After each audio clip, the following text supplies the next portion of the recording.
They say, after a while, the magic fades, that romance settles into routine, and the spark, well, it flickers out.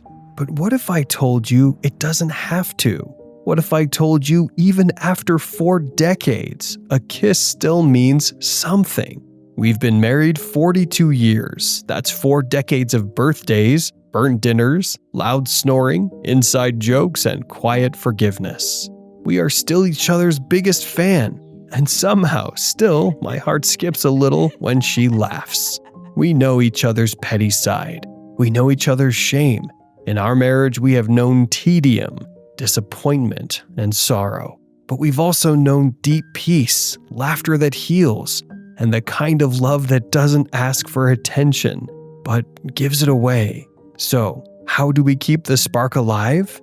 No, it's not candlelit dinners or couples therapy, though we've tried both. The truth is, it's in the small things, and a few surprising habits we've learned along the way. Today, in this video, we will reveal the best 8 secrets to a long-lasting marriage with all the spark. Keep watching till the end because the last secret is the most ignored, and it leads to distance and separations. So, let's start. We still give each other compliments daily. This one sounds too simple, but it's the real deal. I tell my wife at least one thing I love about her every day. Sometimes it's, "You look radiant today." Other times, "The way you handled that phone call with your sister, you were so kind." Last week, she caught me humming in the kitchen and said, "I love that you still whistle while doing dishes." And that made my day, literally. After 40 plus years, we don't assume the other just knows. We speak it out loud. Because when the world outside grows noisy, kind words at home become music. Say one nice thing a day, even if you're tired, especially if you're tired, because that's when it really matters. We never go to bed angry, but not in the way you think. We bet you've heard it. Don't go to bed angry. But here's the truth. Sometimes we did go to bed upset. We just didn't go to bed disconnected. We've said things like, "I love you, I need rest. Let's finish this tomorrow. We're okay, just tired." Because love doesn't mean solving everything in a night. It means choosing each other, even when things are messy. And forgiveness, it's not a grand gesture. Sometimes it's just pouring your partner coffee the next morning. No words, just peace. Staying isn't about perfection. It's about returning to each other again and again. Weekends are for adventures, not just errands.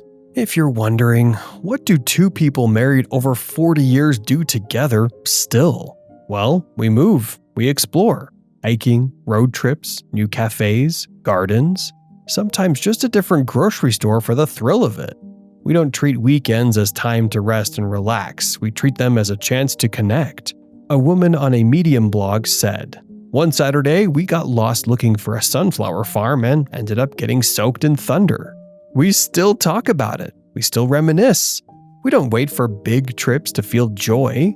Every Saturday morning is a date. Adventure doesn't mean expensive. It means curious hearts walking side by side. We practice generosity, not just romance. Here's something we learned later in life. Generosity might be the secret no one talks about. And I don't mean sacrificing yourself to keep peace. I mean saying yes more often than no. Yes, I'll take a walk with you. Yes, I'll fold the laundry. Yes, I'll try dancing even though I've got 2 left knees. Indeed, it's true that marriage is like a garden. It has to be watered regularly to stay fresh, vibrant, and beautiful. Generosity is water.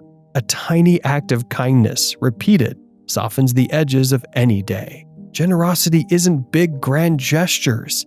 It's being willing, soft, and open, even on the hard days. So, learn to be generous to your partner for her happiness' sake. We renew the spark, literally. We don't let years blur the milestones. Every 5 years, to remember why we chose each other. Once we went back to our first date spot and left a love note under the bench. Another time we wrote letters to each other and hid them inside the pockets of winter coats. And yes, we even renewed our vows on a foggy beach at 63. Just us and the ocean breeze. Plan a private celebration. Pajamas, wine, and a little music are more than enough to feel the love. Isn't it beautiful? These are not grand declarations. These are reminders. Gentle, powerful, emotional. We accept each other exactly as we are and aren't. She's a neat freak. I snore like a foghorn. But here's the thing, we stopped trying to fix each other a long time ago. I learned to wipe the counters. She learned to wear earplugs. We stopped measuring love by how much we changed. We started measuring it by how much we accepted. It doesn't mean we don't get irritated. We do. But irritation doesn't need to become identity. It can just pass. Peace in marriage is learning to let some things go and laugh at the rest. Intimacy matters, even when it changes. We've always been affectionate. Hugs, kisses, back rubs, a hand resting on a knee while watching TV. But as we've aged, things have shifted. What felt good at 30 feels very different at 70. So we talked more, tried new things, stayed open. Now we prioritize closeness not by frequency, but by depth. Sometimes intimacy is physical. Sometimes it's emotional. Sometimes it's simply holding hands in silence and feeling seen. Don't stop being physical. Let it evolve. Touch is a language your hearts still speak. Now, let's talk about the secret that most married couples don't do much. We laugh. A lot, especially at ourselves. Laughter might be the most underrated survival skill in a marriage.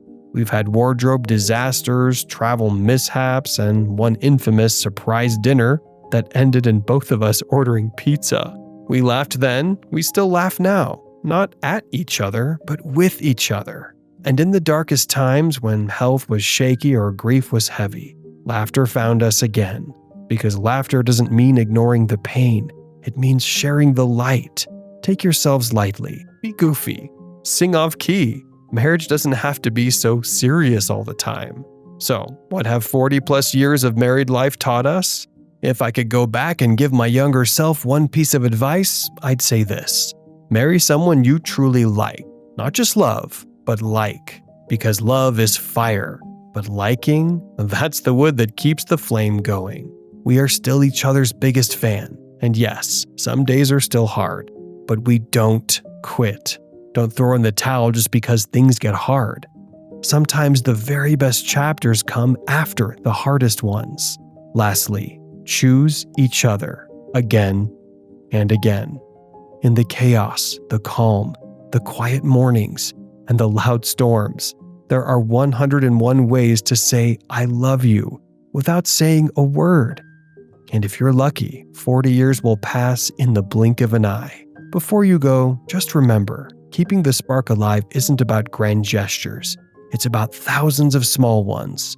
A warm touch, a kind word, a shared joke, choosing generosity, choosing grace, choosing each other. If you've made it this far, maybe it's time to plan your next little adventure together.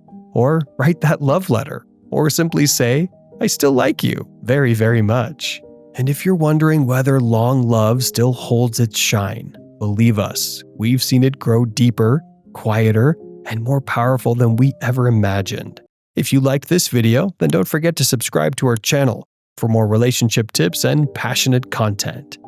Let us know in the comments below, what's your secret to a long, happy marriage?